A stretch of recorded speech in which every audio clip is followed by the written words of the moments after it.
Good evening, Fernwood. It's your TV pal Neil, and it's time for some more late night variety madness with another episode of Fernwood Tonight. If you're new here, this is a reaction show where we watch the show together and then afterward we talk about it because I have feelings I like to share and I expect you do too. And if it sounds like it's your bag, then please stick around. Also, if you are a viewer who feels like they have the means to help support the channel, please visit our Patreon, wherein you can get updates on things that are coming, like changes to the channel, and also early access to episodes and more things when those changes happen. So everyone, today we are watching episode 36. We are starting the 8th week of the show. Math works, because we do 5 episodes a week. So everyone, this is from August 22nd, 1977. Last week ended with some So let's look back.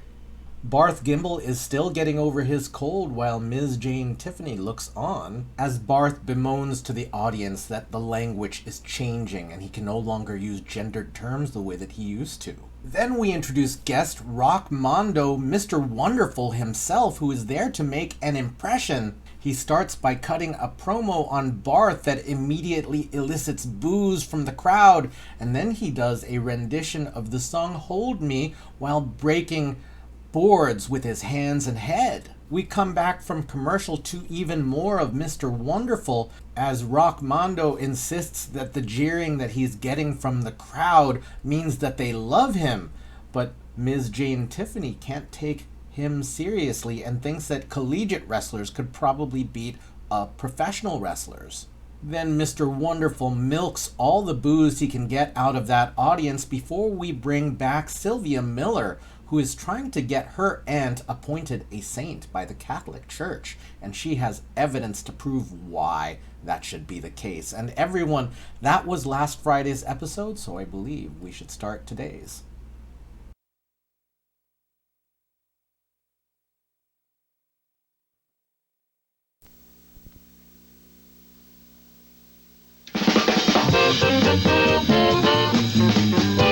Tonight from Fernwood, Fernwood Tonight, 30 minutes of very remarkable entertainment. Coming to you live with your host for tonight, Mr. Barth Gimble. Tonight, Barth's guest will be Donna Lou Savage singing I Loves You, Porky. Dr. Hugh Slocum to tell us about a new body organ, and Mrs. Marianne Cox to share her accident with a star, and Happy Kind and the Mirth Makers.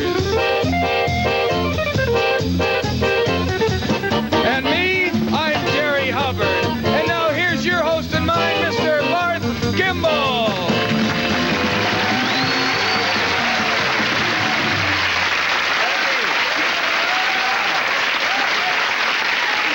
Thank you.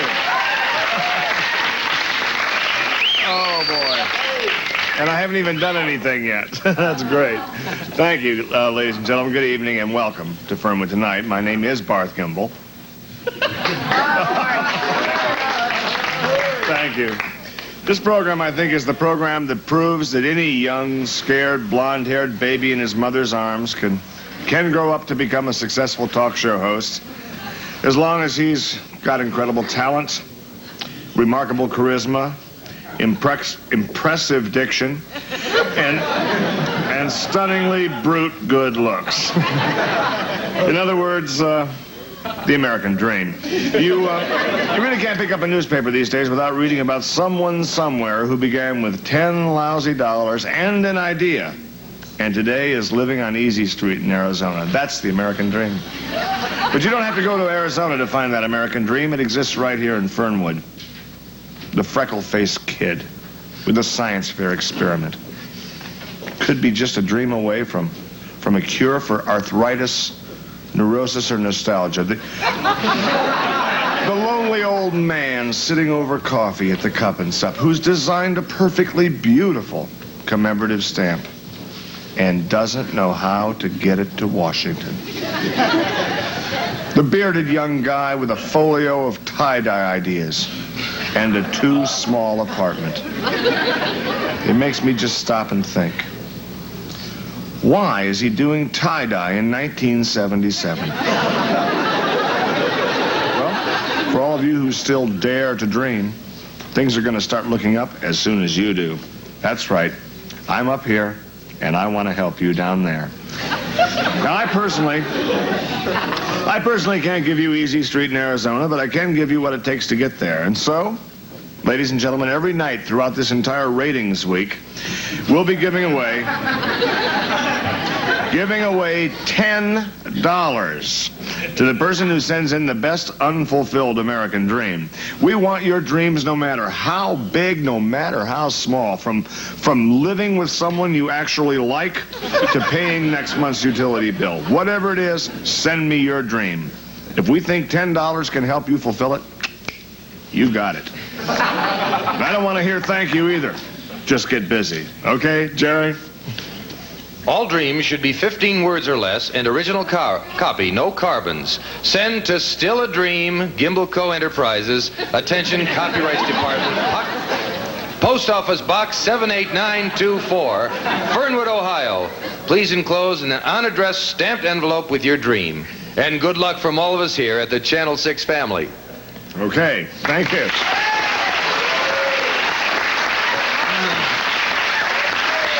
Yeah. The unmistakable sound of Mr. Jerry Hubbard. Let's have a nice hand for him.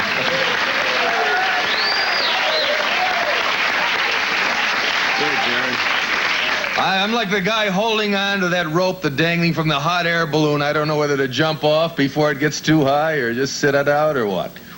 Well, that's true, Jerry. I don't know, you think That's not exactly what I meant to say. I'm No, sure. I'm jumping on, not off. Jumping on. You think we're biting off more than we can chew here trying to help out all those unfulfilled dreams? Not knowing you, I think you got, you're the man who can pull it off, if anyone can. Thank And I'll you. be interested to see some of those dreams. I bet there's some Lollapaloozas. Oh, there'll be some great ones. I'd pay a few dollars to hear a few that we probably can't Say on the air, yeah. Well, I'm sure that if these dreams do get fulfilled, it'll help boost culture and life here in general in Fernwood, and that's what we're looking forward to. Speaking of the fact that culture, Fernwood is actually no stranger to culture. Here in the Tri-County area, we have our own hockey rink. 2 drive-in movies, and with all of that going on, it should really come as no surprise to hear that another musical star is rising here in Fernwood. Think you know who I'm about to talk about? I think so, yeah. Okay. She's 10-year-old Donna Lou Savage, and she's been studying voice for 3 years now, and she is so good that she has no one her own age to sing with. So tonight, our own Happy Kind, from the Happy Kind of the Mirthmakers, of course, is going to join Donna Lou in a classical duet favorite. Happy doesn't sing as well either, but at least he can stay out late. So please welcome Donna Lou Savage and our own Happy Kind.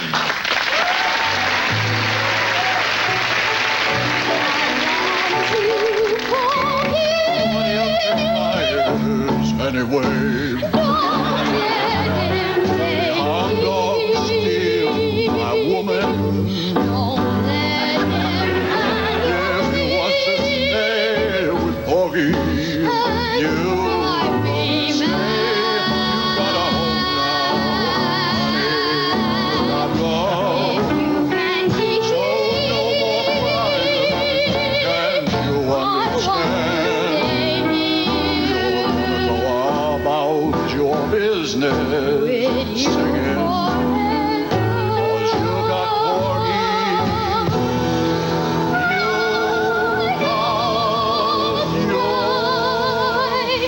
You got your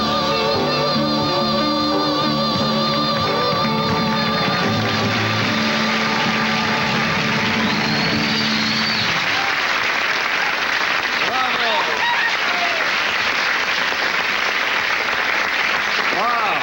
Come on over. Very impressed. Terrific.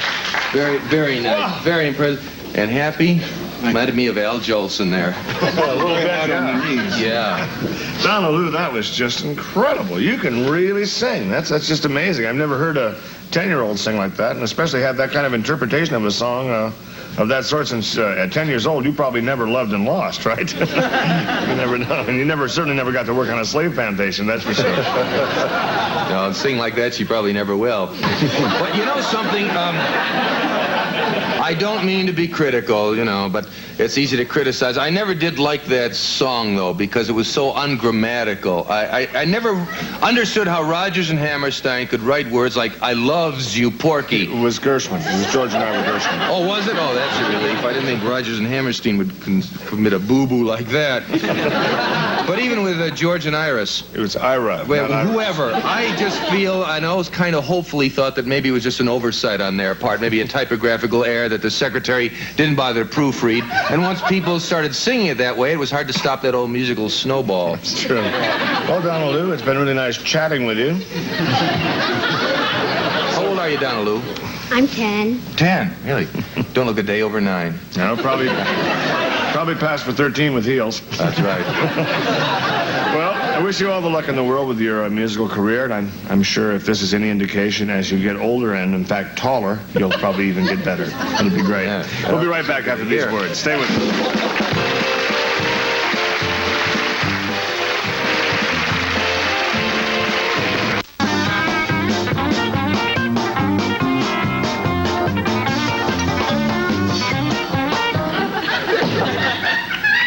Thank you. It's happy time in the orchestra, ladies and gentlemen. The Merge Makers. Aren't they wonderful? You know, we're kind of lucky tonight to have with us today a man who has made a very, very significant medical discovery. He's here to share it with us now. He's from the Department of Internal Medicine at Rutledge University. Please welcome Dr. Hugh Slocum.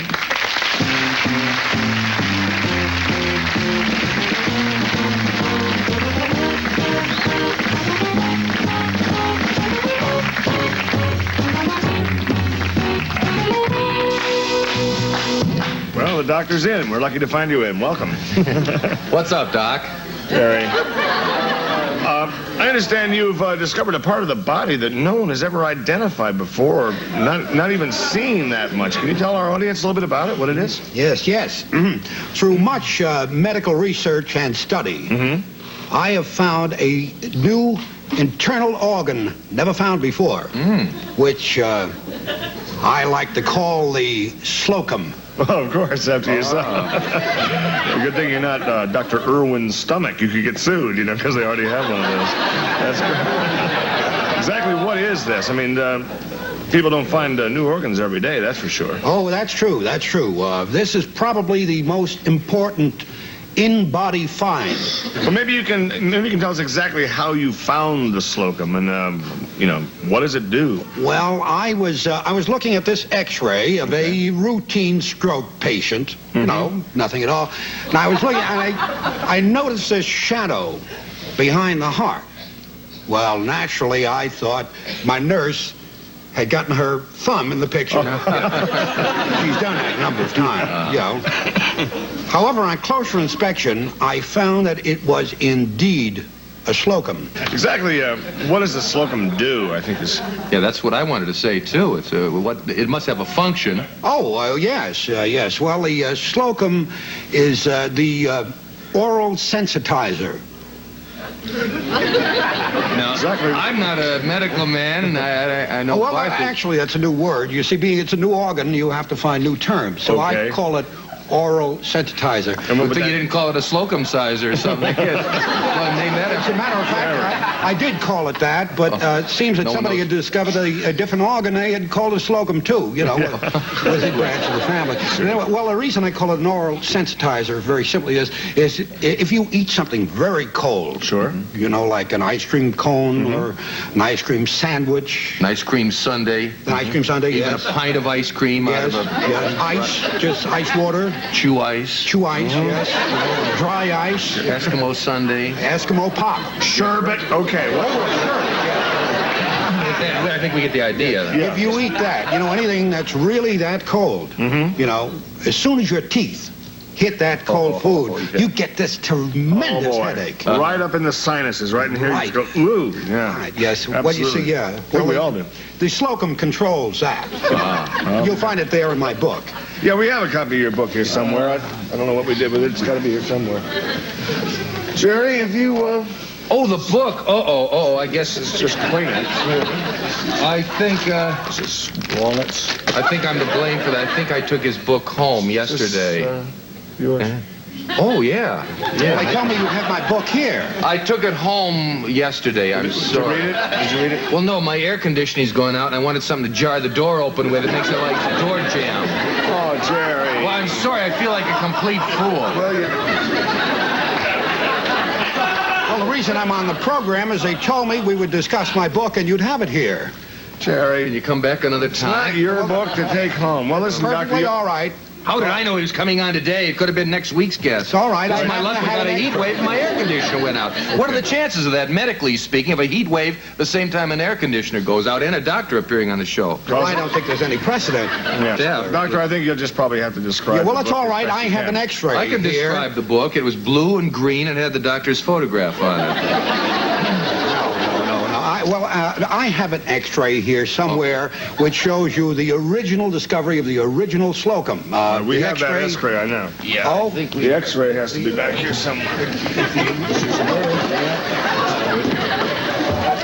It's the only X-ray I have. Jerry, No, I didn't. Shoot. We don't. this is.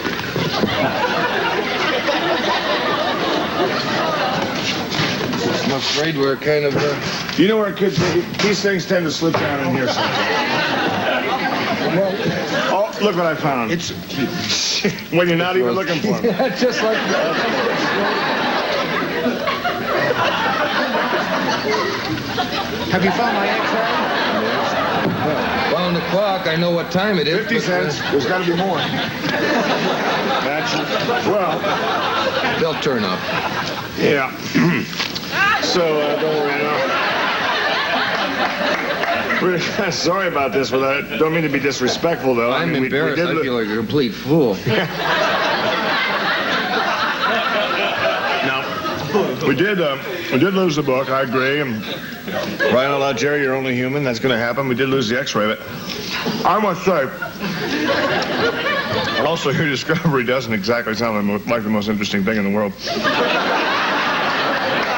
About as much fun hearing about this as it is sitting around watching paint dry, if you know what I mean. Well, this is the most disorganized show I've been on. I've been cross-country on shows, and I've never had on one this disorganized. Listen, I'm sorry, sir. I mean, maybe it's because what you're doing is exciting, you know. You may think that we don't have it together here on the show. We do. We've had some really big stars. We've had some very big stars on the show, and I think you say, what can we lose next? Well, I think we're going to lose you. Doctor, we'll be right back after these words. Stay with us.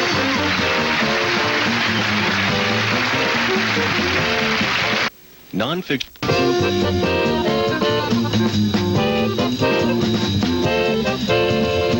Thanks, Abby. Our next guest has become something of a local celebrity here in Fernwood. She's been written up in both the local papers, which is something. And last Sunday, she made the cover of This Week in Fernwood, so we're kind of proud to have her here. Please welcome Mrs. Mary Ann Cox.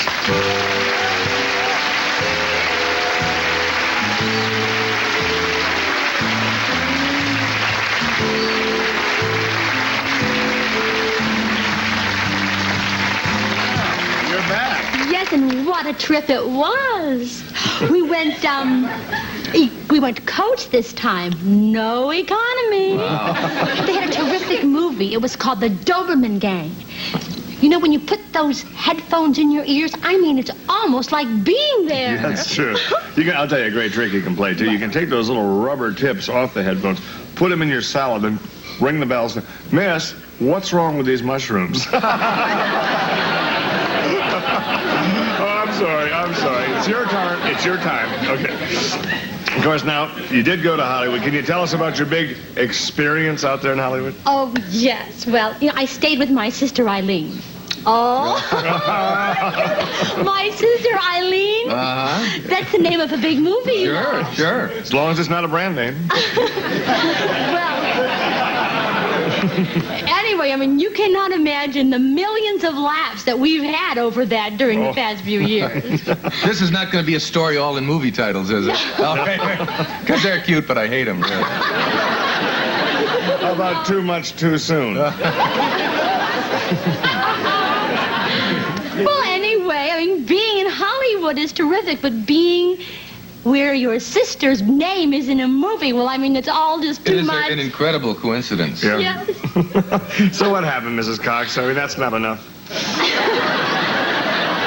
Well, Eileen and I went out and got roaring drunk. Oh, that's enough. That's great.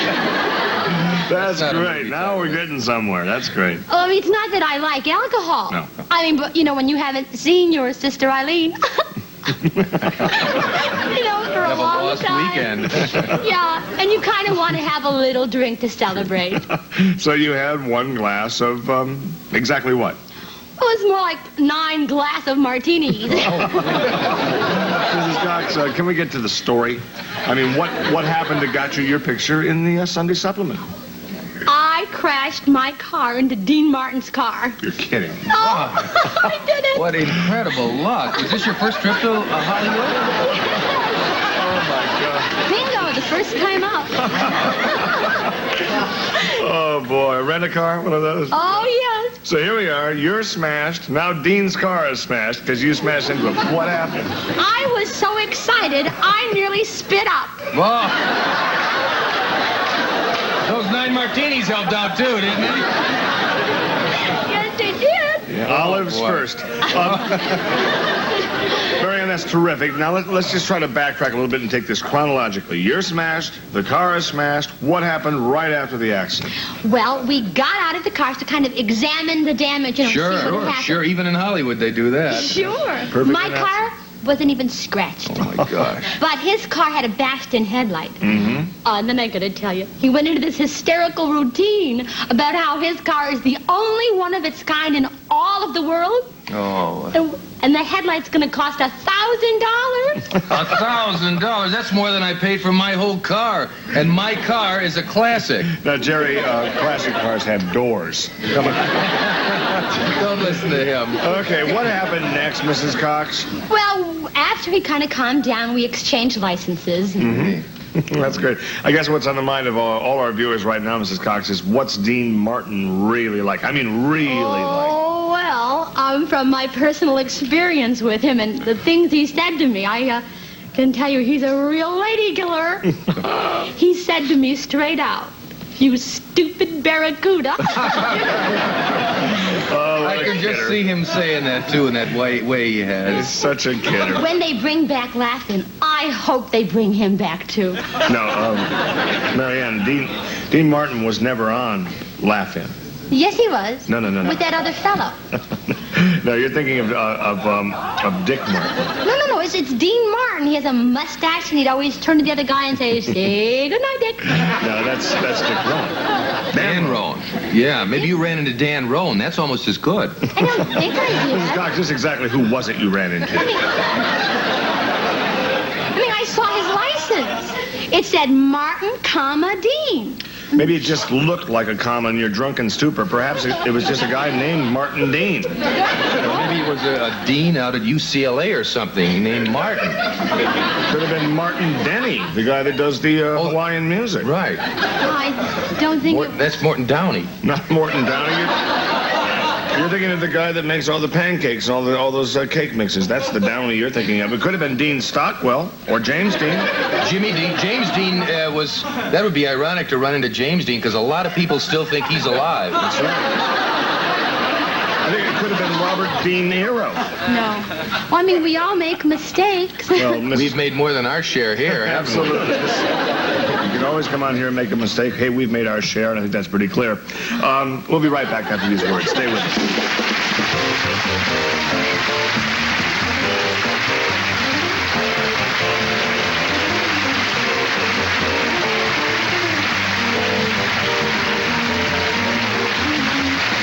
Thank you very much. See you tomorrow night. Good night. Also appearing on tonight's show were Tina Lacamari as Donna Lou Savage, Nikki Deems as Dr. Hugh Slocum, and Lavina Dawson as Marianne Cox.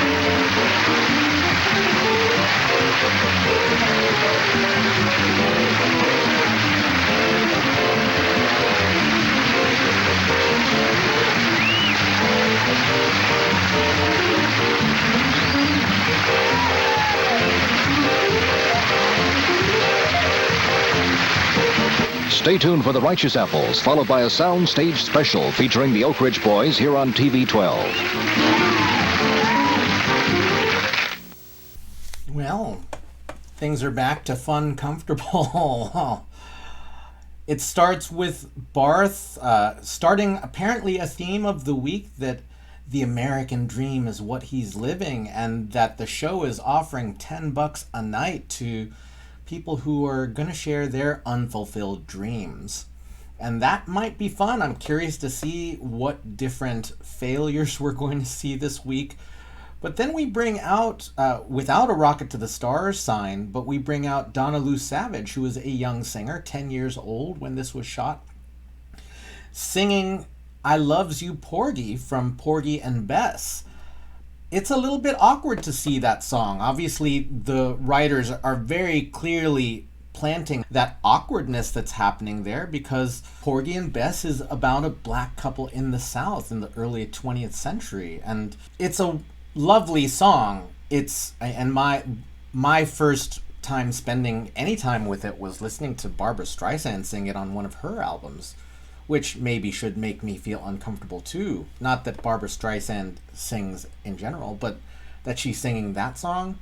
I mean, I suppose she's heightening the work. But to see Happy and Donna Lou, the character, dressed in sort of peasant-looking rags in this part, yeah, it's definitely playing on some things that are uncomfortable. And it's clear that the writers understand this, because they point out that this was sung by black characters. One of the conceits of this show was that it was all black actors, but all classically trained singers. So you'd get these beautiful songs about this dark story. And then we bring out Dr. Hugh Slocum, who has discovered a new organ. At first I thought it might be something like the Grafenberg spot, the G spot, which is one of those things that you'll hear about in women's sexuality, right? Like, is it a myth? Is it real? The last science I heard said that there isn't really a G spot so much as, well, I don't necessarily need to be talking about this yet because we haven't gotten to the sex tips portion of the show. But here Dr. Slocum is talking about the thing that makes your head hurt when you eat cold things. And what's really the bit here is that, well, this show does not have its production together, right? Like the props that they need, the book or the x-ray, they're not where they need to be. So things are seeming to fall apart in front of us. And then we bring out Marianne Cox, who is a local housewife from Fernwood who has recently taken a trip to Hollywood and gotten into some magazines because of a car wreck that she had with the person that she thinks is Dean Martin. Clearly, she's not really sure who she actually hit, but potentially someone famous. Apparently, it could be Dean Martin or it could be Robert De Niro. There were a lot of names thrown about there, pretty big names, to be honest, but the point is that no one exactly knows what's going on. And that's kind of today's whole show. So we've got these dreams that maybe we'll be seeing throughout the week and, you know, some awkward bits. Well, that's what this show can be sometimes. So now let's address the topic of the week. This week, I had asked the question back in like March and April for sex tips, and specifically because Mary Hartman, the star of Mary Hartman, Louise Lasser played her, was often looking for sex tips. So I asked our community here to offer some sex advice for Mary. We got a couple of responses, and I'll be sharing some different thoughts through the week. But this first response is from Promethean Ubermensch. For Mary, it involves a latex phallic device and probably a few AA batteries. Promethean Ubermensch, for sure, that seems like a bit, you know, it definitely has a flip little attitude to it, but I think that's fair because a lot of Mary's whole sexual quest in that early series of Mary Hartman was founded on the fact that she did not know whether she'd felt fireworks, which is code for orgasm. For her to explore her own sexuality, and specifically the pleasure end of sexuality, I think that's a really apt piece of advice. And, I don't necessarily need to get into the specifics of genitalia or, techniques for how to do it. This is definitely not a place, it's YouTube. We don't need to get struck down or anything, but I think that exploring one's sexuality, understanding what feels good, is an important key. And if Mary had done a little bit of that, she may have had an understanding of what she needed to talk about with Tom or any other partner that would come along. If she could understand what she liked, that might help. So that is today's response to the question of the week. We'll see at least one more. Maybe I will go off the cuff for a few episodes this week. That was the first episode of the 8th week of Fernwood Tonight. Thank you so much for watching with me. Thank you so much for leaving your thoughts, feelings, and impressions in the comments. Thank you to my top tier patrons, because you're real people. We will see you tomorrow night in Fernwood.